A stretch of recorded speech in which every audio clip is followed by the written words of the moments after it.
Hi guys! ඔන්න ඉතින් ගොඩ කාලෙකින් තමයි මං ඔයාලට vlog එකක් ගෙනාවේ. අද අපි කැන්ඩි යන්න තමයි ලෑස්ති වෙන්නේ.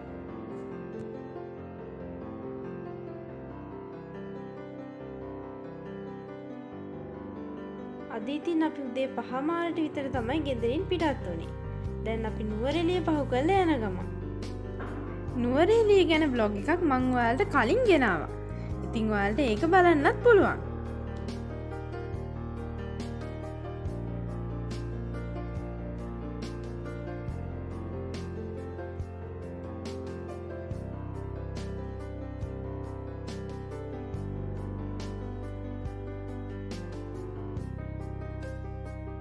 මේ තමයි රම්බොඩ උමග.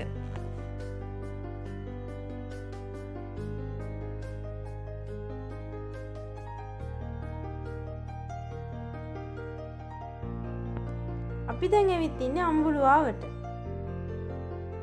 අම්බුලුවාවට ඇතුල් වෙද්දී අපිට එන්ට්‍රන්ස් එකෙන් රුපියල් 100ක ටිකට් එකක් ගන්න ඕනි. මේක ගොඩක් උස ටව එකක්. මේක උඩට නැග්ගම ලස්සන වීව් එකක් පේනවා.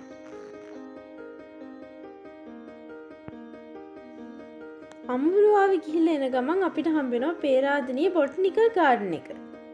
අපි දැන් පේරාදෙණිය බොටනිකල් ගාඩන් එකට යන්න තමයි හදන්නේ. පේරාදෙණිය බොටනිකල් ගාඩන් එකෙන් අපේ සයන්ස් පාඩම් වලට ඉගෙන ගන්න ගොඩක් දේවල් තියෙනවා. ඒ වගේම තමයි මේක එක එක මල් ಜಾති, පයිනස් වගේ ගස් වර්ග, එතකොට මීවන වගේ ශාකත් ගොඩක් හොයාගන්න පුළුවන්. අපි දැන් අද දවස ගත කරන්න යන්නේ වෙන්ඩෝල් මාලිගා එච් කියන හොටෙල් එකේ. අපි ඉතින් මේක කලින් බුක් කරලා තමයි මේ හොටෙල් එකට ආවේ.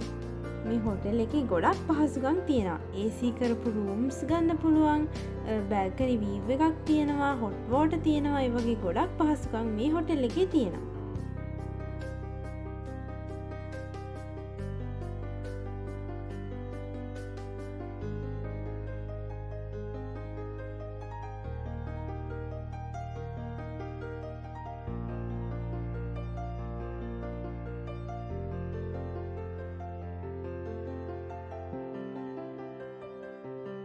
අපේ හොටෙල් එක තියෙන දළදා මාලිගාව කිට්ටුවමයි.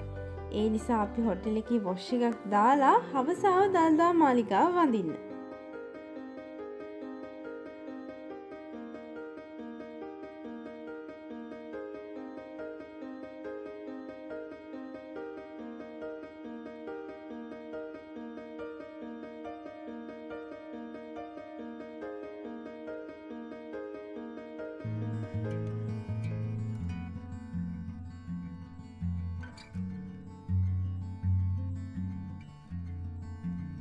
දැන් අපි අපේ හොටෙල් එකෙන් චෙක් අවුට් වෙලා හන්තාන බර්ඩ් පාක් එකේ ඇවිදින්න තමයි මේ ඇවිත් ඉන්නේ.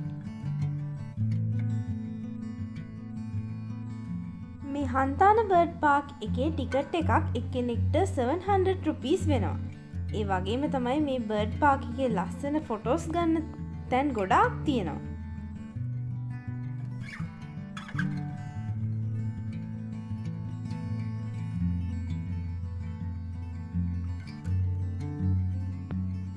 හන්තාන බර්ඩ් පාක් එකේ ජුරාසික් පාක් එකක් වගේම බර්ඩ් පාක් එකකුත් තියෙනවා. ඉතින් මේ බර්ඩ් පාක් එකේ එක එක විදිහේ කුරුල්ලෝ ගොඩාක් ඉන්නවා.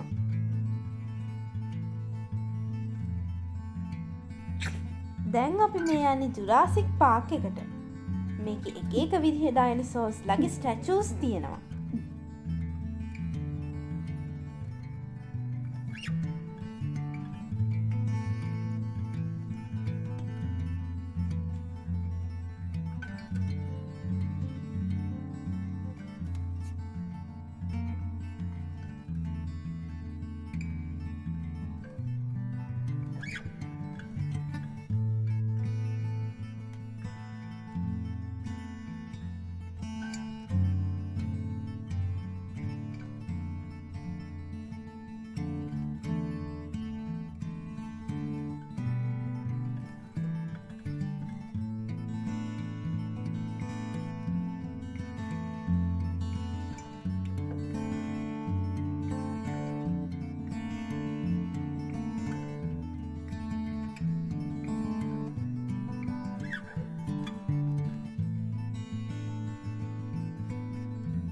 ඉතින් අපි ගිය මේ ට්‍රිප් එකේ ලස්සන ෆොටෝස් ටිකක් මතක සටහන් විදිහට ගන්නත් අපි අමතක කරේ නෑ.